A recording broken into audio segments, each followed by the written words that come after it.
Bien, pues el interior de África, voy a ampliar aquí un poco, se le conocía en los mapas de la época. Si alguien ve un mapa de la época, pone en el interior de África pone terra incógnita, que significa, esto lo podéis entender perfectamente porque esto es latín, la tierra desconocida. No sabían exactamente qué había dentro de África. Ojo, hay dos Áfricas. Bueno, hay muchas Áfricas, pero sustancialmente o fundamentalmente hay dos Áfricas. Tenemos la África del Norte, que está totalmente vinculada al Mediterráneo y por tanto esto es poco menos que una extensión de Europa, es decir, partes como Marruecos, Argelia, Libia, Egipto, esto evidentemente los europeos son muy conocedores de esta parte porque es parte del Mediterráneo y por tanto han estado comerciando con ellos todo el tiempo. El Imperio Romano era, el norte de África era parte del Imperio Romano y de hecho la más rica, o sea que no es, África no era desconocida en su parte norte. ¿Qué pasa? Que la parte norte de África está separada por un desierto inclemente del resto de África, que es el Sáhara. Y aquí es donde tenemos la muralla natural. Los europeos nunca bajaron del Sáhara porque no tenían el por qué hacerlo, sencillamente. Era como atravesar el Sáhara, ¿para qué? Para llegar a dónde y por qué, ¿no? Bien, las cosas habían comenzado a cambiar un poco hacia 1885. Antes de seguir con este punto, recordemos, África ha habido un momento que ha sido circunnavegada, es decir, los portugueses han descubierto que África llega hasta aquí abajo, el Cabo de Buena Esperanza, y que la forma de África tiene, pues esta es la forma de África. ¿Por qué? Porque ellos querían llegar a Indonesia, que está al este. Entonces tuvieron que bajar por África y claro, pensad que esto se hace con barcos. Los barcos necesitan, las tripulaciones necesitan descansar, necesitan parar en ciertos puertos. Por tanto, lo que tenemos en África es básicamente un montón de puertos de diferentes potencias europeas donde donde se detienen los barcos de cada país a descansar o a lo que sea. No es que los países controlen el interior de las costas, los países solo tienen puertos, que de hecho son esos mismos puertos donde las tribus africanas esclavizaban a otras tribus africanas y vendían esos esclavos a cambio de productos europeos. Entonces los europeos no iban precisamente a cazar esclavos en África. Digamos que se los encontraban ya, evidentemente a cambio de productos. Es decir, son responsables en el sentido de que comerciaban con otros africanos por esclavos africanos. ¿Vale? Y de ahí se los lleva, pero no es que, o sea, los europeos nunca entraron dentro de Europa a buscar esclavos, o sea, dentro de África, porque no lo necesitaban simplemente. África no está explorada en su interior, solo está explorada en las costas. Bien, hacia 1885 esto empieza a cambiar porque hay dos potencias, los ingleses y los franceses, que empiezan a comenzar, o sea, empiezan a expandirse por el mundo. Los ingleses ya lo han hecho y los franceses van un poco con retardo, ¿vale? Los franceses, para empezar, se han colocado en Argelia, ¿vale? Y hay otras potencias emergentes, como por ejemplo Alemania e Italia, que acaban de aparecer, que o ya están en África o quieren parte del pastel, porque se están dando cuenta de que África va a haber un momento que ya empieza a ser interesante, por lo que he dicho antes. Está llena de materiales, está llena de mano de obra, son nuevos mercados a los que luego vender cosas y un montón de oportunidades de inversión. O sea, en África no hay ni un puente, ni una presa, ni nada de nada, ¿vale? Así que tenemos que Francia está en este momento en Argelia, en la parte de lo que sería luego Senegal y la parte del Congo, es la parte azul, ¿vale? Por cierto, hablando de infraestructuras, Francia inaugura el canal de Suez, que esto también es una cosa brutal. ¿Sabéis la península del Sinaí? Aquí, ¿no sería un poco loco que hubiera un río o algo que uniera esta parte, el Mar Rojo, con el Mediterráneo? Porque claro, si yo vengo comerciando desde la India, o desde China, o desde Japón, o desde donde sea, en vez de dar la vuelta a toda África y perder un montón de días de navegación y por tanto dinero, si yo hago aquí el atajo y me meto por el canal de Suez, ya he llegado.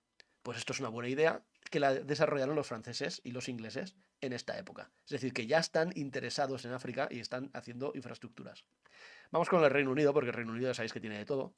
Para empezar, tiene Sudáfrica. Ojo, Sudáfrica no es originalmente Reino Unido, Sudáfrica era de los holandeses.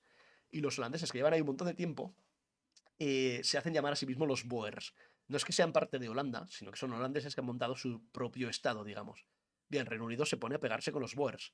Y esto le va a provocar un poco de malestar en Europa. O sea, una cosa es que tú vayas a África a liquidar a indígenas africanos, eso está permitido, entre comillas, y otra cosa es que vayas a Sudáfrica a liquidar a otros europeos que había antes que tú. Por tanto, Reino Unido va a empezar a estar aquí un poco aislado del resto de Europa porque los demás le hacen como el vacío por esto.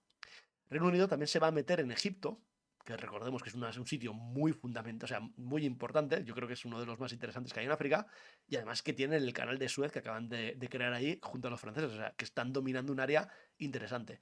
¿A quién le quitan Egipto? Al Imperio Otomano, que ya sabemos que está en decadencia. Y luego tiene una serie de puertos en Guinea, ¿vale? Que son estos que os he marcado aquí, pues yo que sé, la Costa de Oro, este tipo de cosas. Vale, resulta que también tenemos a los portugueses de su época de la exploración, ellos están en la zona de Angola y Mozambique, en verde, y luego tenemos a los españoles. Los españoles tienen pues unas cuantas ciudades, Ceuta, Melilla, tienen Canarias, que está aquí, y tenemos una isla de Fernando Po, que es esta cosita de aquí, justo delante de Guinea. Estas son digamos, las potencias, las únicas que hay en África antes de que empiece el reparto como tal.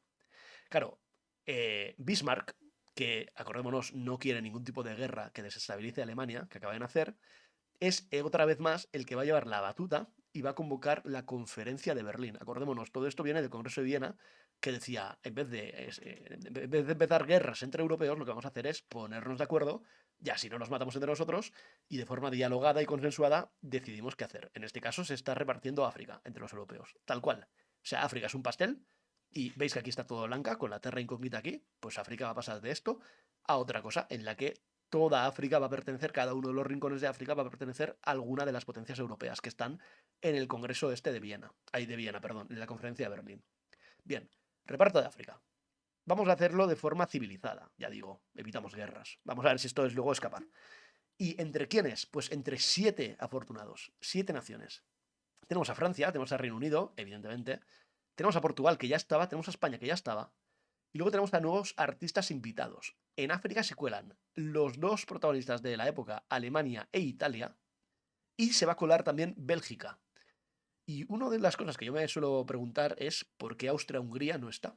Porque Austria-Hungría también es importante y no se lleva nada de África. Así que esto podría ser otro mini punto que alguien me diga a ver por qué Austria-Hungría no está aquí. Bien, algunas potencias. Aquí empieza la fiesta, ¿vale? Porque voy a poner aquí cómo queda África, fijaros. África, que estaba vacía, de repente está totalmente repartida por los europeos. Fijaros, en azulito, o sea, todo este cacho inmenso, esto es para Francia.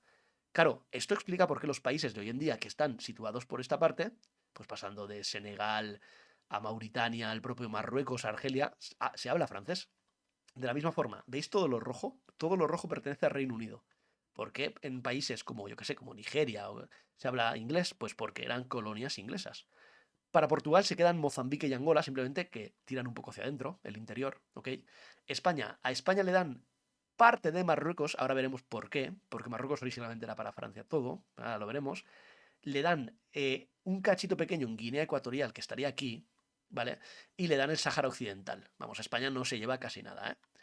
Alemania le dan pues aquí, en la parte esta de Guinea, ¿vale? Y también tienen esto que yo creo que es Zanzíbar, ahora mismo no me acuerdo muy bien. Bueno, lo que está en partes negras, o sea, Alemania se lleva algunos trozos, Italia se lleva, este sí que me lo sé, Libia y la parte de Somalia que tenemos aquí, y Bélgica se lleva el Congo belga, que es la parte interior esta de África, donde por cierto los belgas van a ser uno de los más salvajes, con el tema este de tratar a los nativos de África. Bien, solo hay dos partes de África, si os fijáis en el mapa, solo hay dos partes de África que no están ocupadas por los europeos. Uno es Liberia. Liberia es un país que se inventa el Congreso de Estados Unidos, porque acordados que digamos, han ilegalizado la esclavitud, y entonces ellos piensan, bueno, todos estos esclavos o de origen negro, digamos, de origen africano que tenemos en Estados Unidos, vamos a darles la posibilidad de que cojan un barco y se vuelvan a África, que es de donde vienen sus antepasados. Vamos a crear un país que se llame la Tierra de la Libertad, Liberia, y allí todo el mundo que quiera puede volver. Pues eso, Liberia es una especie de, vamos a llamarlo, reserva natural de los Estados Unidos para que la población negra de Estados Unidos pueda volver a África. Y hay una última parte que es Etiopía. Etiopía, por varios motivos. Porque está muy bien defendida por las montañas que tiene alrededor y porque Etiopía es cristiano desde hace mucho tiempo. De hecho, es prácticamente cristiano incluso antes de que el cristianismo llegase a Europa. Antes llegó el cristianismo a Etiopía. Pensad que el cristianismo empieza en lo que hoy es Israel, Palestina. Por tanto, no está tan lejos, está aquí, de Etiopía. Entonces, uno de los motivos que alegaban los europeos, una de las legitimidades que alegaban, era que, claro, que ellos estaban llevando la civilización a África, a los pobres nativos africanos, estaban llevando la civilización y entre ellas estaban llevando el cristianismo. Claro, si tú vas a colonizar a personas que ya son cristianas, el argumento se desmonta un poco. Entonces Etiopía se queda libre. Spoiler, mini punto va. Va a haber un momento que Etiopía va a ser conquistada por una de estas naciones. Decidme cuándo y dónde, y el primero que se lo lleve, el primero que me lo ponga en los comentarios, se lleva un mini punto. Bueno, la cuestión es que la cosa se va a empastrar, porque ya veis que se la han repartido más o menos bien, pero algunas potencias, concretamente Reino Unido, Portugal y Francia, quieren hacer un imperio continuo. Fijaros en Reino Unido que está a huevo. Reino Unido tiene Egipto, tiene Sudán, bajamos por aquí abajo, y luego aquí abajo del todo tenéis Sudáfrica y tal. Si os fijáis, solo les falta un caminito aquí para unir todo esto y que tengan un imperio continuo, es decir, que todo esto esté conectado, ¿verdad? Ok, los franceses, más de lo mismo. Los franceses tienen una parte en Somalia, que aquí no está dibujada, pero tiene una parte en Somalia, entonces estaría muy bien que pudieran tener todo esto conectado y pudieran conectar el Atlántico con el Índico, ¿vale? Los portugueses, de alguna forma, también podrían conectar Angola y Mozambique, y de forma que podrían conectar el Atlántico y el Índico también. Esto sería, vamos, imaginaros un tren, una vía de tren que va de parte a parte. Esto sería comercialmente muy potente. Claro, como son tres potencias las que aspiran al imperio continuo, y solo puede tenerlo uno, porque claro, si los ingleses van de aquí a aquí, pues los franceses ya no pueden, ya tienen un obstáculo. Pues aquí va a haber conflictos.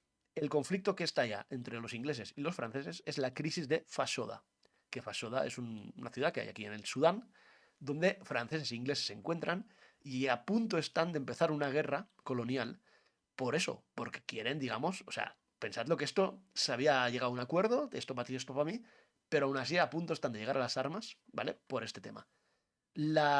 Otro conflicto es el que estaba comentando. Los ingleses están atacando a toda la parte de Sudáfrica y aquí no solo hay nativos africanos, sino que hay descendientes de holandeses.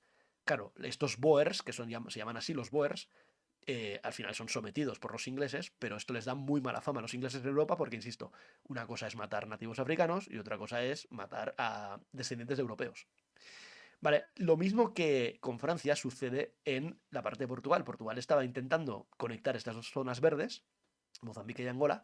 Los ingleses les lanzan un ultimátum británico a Portugal, que recordemos que Portugal siempre ha sido aliado con los ingleses, es decir, esta crisis es yo creo que la única crisis que tienen los ingleses con los portugueses. Y como todos nos imaginamos, los portugueses acaban agachando la cabeza y pasando del tema. Por último, esto nos compete a España. Hay dos crisis marroquíes porque resulta que los alemanes y los franceses están aquí metiéndose sus garras porque quisieran, digamos, no está claro que Francia tenga el control de todo Marruecos, porque eso lo hace muy potente, sobre todo por el control del estrecho de Gibraltar. Entonces, deciden al final hacer una conferencia en Algeciras y deciden darle el norte de Marruecos a España. ¿Por qué? Porque así, digamos, España también está controlando el estrecho de Gibraltar y equilibra las fuerzas entre Francia y los ingleses que están en Gibraltar. ¿Vale? Es decir, que aquí tenemos a tres potencias salvaguardando el paso del Mediterráneo al Atlántico y no solo dos o no solo tres, es decir, bueno, o no solo una, vaya, que se trata de equilibrar el poder una vez más. Vale, pues lo dejamos aquí y vamos al siguiente punto. Venga, ya es el último.